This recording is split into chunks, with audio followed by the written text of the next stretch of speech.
చెప్పండి సార్. మీ అబ్బాయి ఏం చదవడం లేదు, హోంవర్క్ చేయడం లేదు. ఈసారి మార్కులు ఏమో 0 వచ్చాయి. అవునా సార్? సార్ మేము పొద్దున పనికి పోయి రాత్రికి వస్తాం, చదువుతున్నారా అంటే చదువుతున్నా అంటాడు. వాడికి బాగా కొట్టాడు సార్. మేము ఎలా చెప్పినా ఇంటి దగ్గర చదవండి, ఎట్లా వస్తుంది?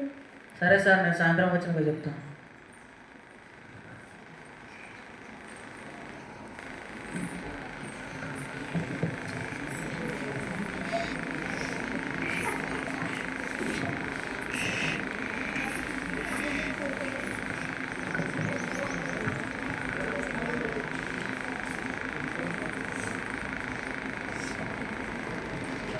కానీ ఇంటికి చదువుతలేడంట, ఇంటికి చెప్తాను.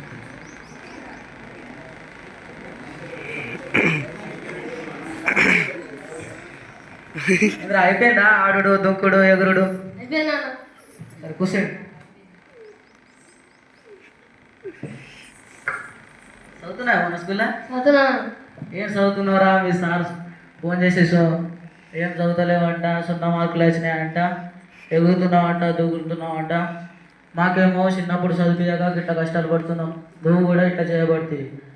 నీకు ఇట్లా కాదు, రేపటి నుంచి బర్రెలు కానీ పోతావా? ఎందుకు పోవురా? లేవు. రేపటి నుంచి పోకపోతే కాంచదేవి ఒకటే సార్ పో.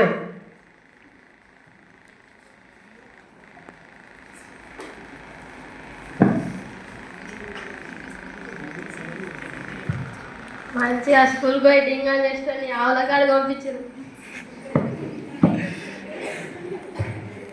హలే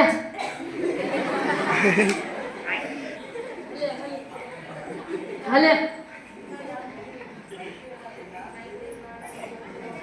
నాకు చదువు రాదని, మా ఎగ్జామ్లో మార్కులు తక్కువ వస్తున్నాయని మా నాన్న బడికి వద్దని బర్రకాడికి పంపించారు. చదువుదేముందిరా, నేను గడ్డి తిన్నంత సులువు. గడ్డి తినంత సులువా? ఎలా? ముందు నన్ను కాస్త తిననివ్వు, తర్వాత చదువు మార్గం చెబుతా. నాకేదో చెప్తానని నేను తింటున్నా ఏంటి? నేను ఏకాగ్రతగా అంతఃగ్రహణం చేస్తున్నా, కదిలించను. అంతఃగ్రహణం అంటే ఏంటి? అంతఃగ్రహణం అంటే ఆహారాన్ని లోపలికి తీసుకోవడం. అంటే క్లాస్లో టీచర్ పాఠం చెప్పేటప్పుడు వినడం లాంటిది. ఇక్కడ శ్రద్ధ అవసరం. అందమైన కాకుండా ముందు ఆలాపించాలి. తినడంలో ఉన్నంత శ్రద్ధ చదవడంలో లేదనుకుంటా. ఇక్కడ ఎండ బాగా కొడుతుంది, చెట్టు కిందకి వెళ్దాం పద. హలే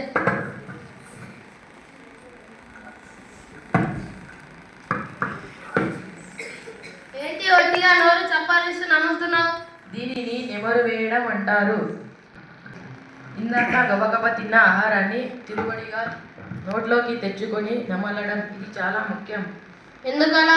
సార్ చెబుతున్న చాలా విషయాలు అప్పటికి బాగుంటాయి, కానీ కాసేపటికి మరిచిపోతాం. అందుకే మేము ఎలాగైతే నెమరు వేసుకుంటామో అలాగే మీరు మననం చేసుకోవాలి. ఎవరికైతే మననం చేసే అలవాటు ఉంటుందో వారికే చదువు బాగా అర్థమవుతుంది. నిజానికి చదువులోని వర్మం ఇదే.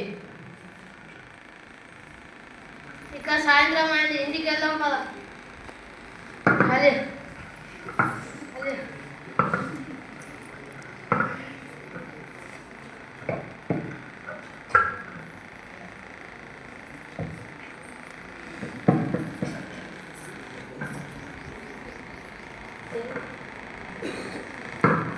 ఏంటి విషయం? ఎందుకలా ఎగురుకుంటూ వెళ్తున్నావు? దీనిని స్వంగీకరణ అంటారు. అంటే తిన్నాక జీర్ణమైన ఆహారం మన రక్తంలో చేరి మనకు శక్తిని, హుషారిని ఇస్తుంది. అంటే చదువు నీకు అర్థమై వంట పట్టడం లాంటిది. చదువు నీకు అర్థమై ఉంటే అది రుచికరంగా ఉంటుంది. నీకు ఒక పేరుని, గుర్తింపుని, నీ పేరుకి ఓ మెరుపు వస్తాయి. అంతేనా? ఇంకేమైనా ఉందా? ఇంకో విషయం ఉంది, పీడ తట్ట తీసుకునేలా చెబుతా. చెప్పు.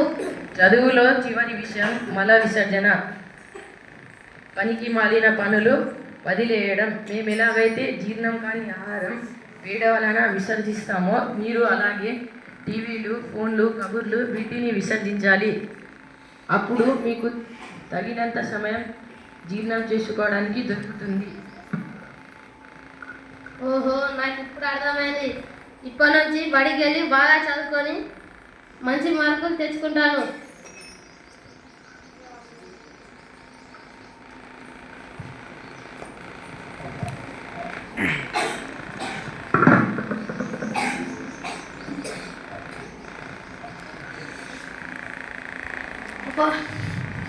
ఇంద్ర బిడ్డ మంచిగా ఉందా? లేదు నాన్న.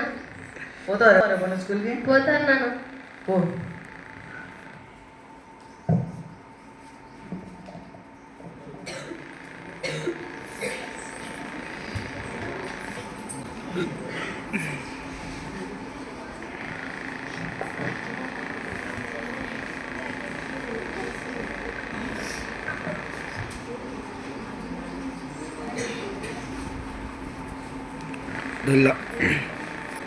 ఇవిరా గోపి, బడికి వచ్చావా? వచ్చాను సార్.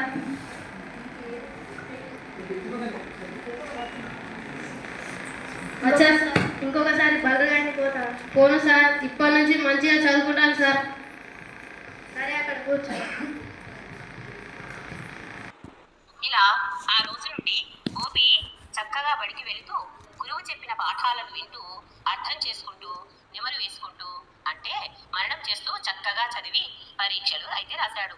మరి ఫలితాలు రానే వచ్చాయి. గోపిలో భయం, ఆందోళన మొదలైంది. మార్కులు ఎలా వచ్చాయో అని. మరి ఏం జరిగిందో మీరే చూడండి. ఒక్కరోజు పశువులు కాయడానికి పంపిస్తే నీలో ఇంత మార్పా? ఈసారి చాలా బాగా మార్కులు వచ్చాయి. అవునా సార్?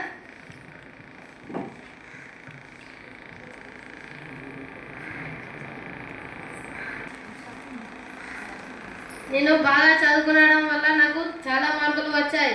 ఇదంతా ఆవు వల్ల. ఆవుకు నేను ధన్యవాదాలు చెప్పుకుంటాను సార్. సరే, మంచిది.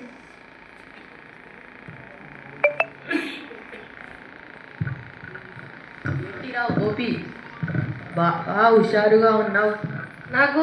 నేను మంచిగా చదువుకొని నాకు ప్రోగ్రెస్లో చాలా మార్కులు వచ్చాయని సార్ మెచ్చుకున్నాడు. అంతా నీ వల్లనే. నాకు మంచి మార్గంలో నడిపించి మంచిగా చదువు చెప్పినందుకు నీకు ధన్యవాదాలు. ఇలాగే బాగా చదువుకుంటూ నీకు నీ కుటుంబానికి మంచి పేరు తెచ్చుకో.